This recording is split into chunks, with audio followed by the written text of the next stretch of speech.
Hi folks, I'm Ashraf Ingora. I'm a language and soft skill trainer, life business and parenting coach. English breakfast with Ashraf में आज हम देखेंगे मैं ऐसा क्यों हूँ, तू वैसा क्यों है। कुछ सेंटेंसेस से बोध होता है कि वस्तु या व्यक्ति के गुणों में लगभग समानता है। फार्मूला पहले देखें, उसके बाद एग्जांपल देखेंगे। Subject plus verb plus like means सा या जैसा, जिसका अर्थ होता है प्लस नाउन। दूसरा फॉर्मेशन है subject plus verb plus noun plus ISH, मतलब नाउन में ISH लगा करके एडजेक्टिव बनाया जाता है। एग्जांपल देखें, शी लुक्स लाइक इंग्लिश, वह अंग्रेज सी दिखती है। He looks like a bear, वह भालू सा दिखता है। एक और example, she looks like a doll, वह गुड़िया सी दिखाई दिखती है। इस तरह he looks like a girl या ही लुक्स गर्लिश, वह लड़की सा लगता है या लड़की जैसा दिखता है। ही लुक्स लाइक चाइनीज, वह चीनी सा दिखता है या दिखाई देता है। इस तरह के वाक्यों में नाउन में ISH लगा करके एडजेक्टिव बनाया जाता है। कुछ वाक्यों के उपयोग से एडजेक्टिव से बोध होता है कि कोई चीज़ की गुणों की मात्रा उतनी नहीं है जितनी होनी चाहिए। फार्मूला पहले देखें, उसके बाद example. Subject plus verb plus adjective plus ISH, जैसे दीज फ्लावर्स आर ब्लूइश, ये फूल नीले से हैं मगर नीले नहीं हैं। उसी तरह दोज शीट्स वर ग्रीनिश, वे चादरें हरी सी थी, मतलब हरी नहीं थी, हरी सी थी। इस तरह द साड़ी इज रेडिश, मतलब साड़ी लाल सी है। शी लुक्स पिंकिश, वह गुलाबी सी दिखती है। ध्यान रखें, वर्ब का adjective third form of the verb अर्थात पास्ट पार्टिसिपल वर्ब का थर्ड फॉर्म जो होता है उस तरह होता है जो कि जनरली वर्ब के अंत में ED या EN लगा करके बनाया जाता है। एग्जाम्पल देखिएगा, दिस फ्लावर इज विदर्ड, यह फूल मुरझाया सा है। शी लुक्ड फ्राइटन्ड, वह डरी हुई सी लगी। ही लुक्स पजल्ड या परप्लेक्स्ड, वह घबराया सा लगता है। ही लुक्ड टायर्ड, वह थका सा लगा। इस तरह के वाक्यों से भी गुणों में समानता की तुलना का बोध होता है। एग्जाम्पल ये देखने से पहले फार्मूला पहले देखें, उसके बाद एग्जाम्पल से क्लियर हो जाएगा। Subject plus verb plus the same, मतलब वैसा ही, प्लस नाउन प्लस एज, जैसा plus noun plus apostrophe S, एक फार्मूला ये हुआ। दूसरा देखिएगा, subject plus verb plus the same, वैसा ही, प्लस नाउन प्लस एस, जैसा, प्लस पॉजेसिव प्रोनाउन, अधिकारवाचक जिसको कहते हैं सर्वनाम। एग्जाम्पल देखिएगा, this is the same shirt as mine, यह वैसी ही कमीज है जैसे मेरी। These are the same toys as hers, ये वैसे ही खिलौने हैं जैसे उसके हैं। This is the same tie as Pankaj, इसका मतलब ये वैसी ही टाई है जैसे पंकज की है। This is the same bag as Ravi's, यह वैसा ही थैला है जैसे रवि का है। These are the same bangles as Rekha's, ये वैसी ही चूड़ियाँ हैं जैसे रेखा की हैं। This is the same bracelet as Sarita's, यह वैसा ही कड़ा है जैसे सरिता का है। इस तरह के वाक्यों से भी तुलना का बोध होता है, जो अभी मैं फार्मूला बताऊंगा उस तरह इनका कंस्ट्रक्शन कैसे होता है ये देख लें। Subject plus verb plus the same, जिसका अर्थ होता है वैसा ही, प्लस नाउन प्लस एज या दैट, जिसका अर्थ होता है जैसा, plus subject plus verb plus other words.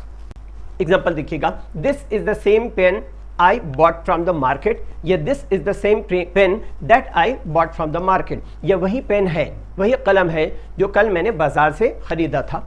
एक और example, this is the same toy as और दैट, किसी का भी यूज कर सकते हैं। My daughter bought from the toy shop, यह वही खिलौना है जो मेरी बेटी ने खिलौने की दुकान से खरीदा था। ऐसे वाक्यों में का ट्रांसलेशन दूसरी तरह से भी कर सकते हैं। This is the same pen I bought from the market, यानी एज दैट के बिना भी इसका यूज हो सकता है। This is the same pen I bought from the market, या this is the same toy my daughter bought from the toy shop. ध्यान रखें, जब जो का इस्तेमाल ऑब्जेक्ट की तरह होता है तब इंग्लिश में इसका अनुवाद एज या दैट होता है। ऐसे एज दैट को हटाया भी जा सकता है, ओमिट किया जा सकता है। दूसरा देखें, वर्ब छुपा होने पर द सेम के बाद एज आता है, जैसे this is the same bracelet as Sarita's या एज हर्स, इसका मतलब यह वही कंगन है जो सरिता का है या उसका है। तीसरा देखें, वर्ब छुपा न होने पर द सेम के बाद एज या दैट का इस्तेमाल किया जा सकता है। एग्जाम्पल से देखिएगा, this is the same pen as my daughter bought from the market, या that my daughter bought from the market, यह वही कलम है जो मेरी बेटी ने बाजार से खरीदा था। द सेम एज से समानता, रिजेम्बलेंस अर्थात मिलता जुलता होने का बोध होता है, जबकि सेम दैट से बिल्कुल वही अर्थात आइडेंटिकल होने का बोध होता है। जैसे एग्जांपल देखिएगा, this is the same tea as I bought from the market, या वही चाय है जो मैंने बाजार से खरीदा था, मतलब रिजेंबल है, रिजेम्बलेंस है, उसमें मिलता जुलता है, इस तरह। दूसरा देखिएगा, this is the same T that I bought from the market, यह वही चाय है जो मैं बाजार से खरीदा था।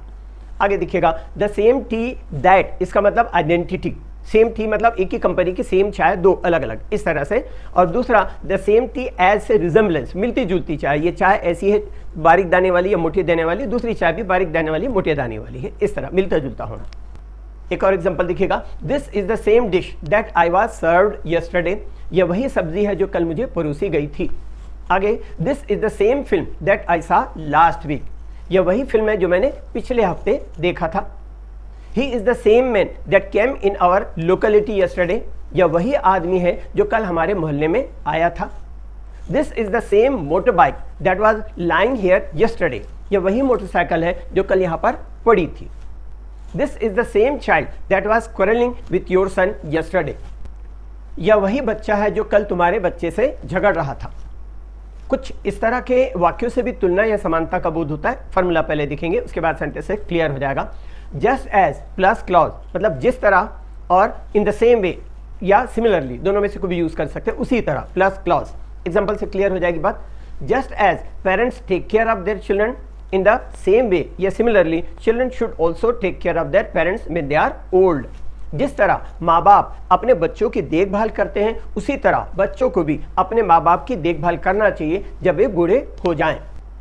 एक और example, just as good food is necessary for physical health, in the same way good books are necessary for mental health. जिस तरह अच्छा भोजन शारीरिक स्वास्थ्य के लिए ज़रूरी है, उसी तरह से अच्छी किताबें मानसिक स्वास्थ्य के लिए ज़रूरी हैं। एक और example, just as man can not live without water, in the same way plants and animals too can not live without water. इसका मतलब जिस तरह इंसान पानी के बिना नहीं रह सकता, उसी तरह पौधे और जानवर भी पानी के बिना नहीं रह सकते। एक और example, just as we like to be treated well, in the same way we too should treat the people well. जिस तरह हम अच्छा सलूक किया जाना पसंद करते हैं, उसी तरह हमें भी लोगों के साथ अच्छा सलूक करना चाहिए।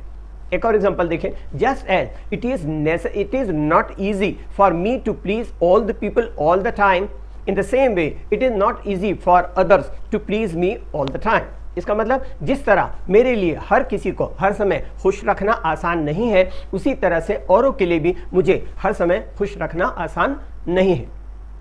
Just as man is mortal, in the same way birds and beast too are mortal. इसका मतलब जिस तरह मनुष्य नश्वर है, उसी तरह पशु पक्षी भी नश्वर हैं।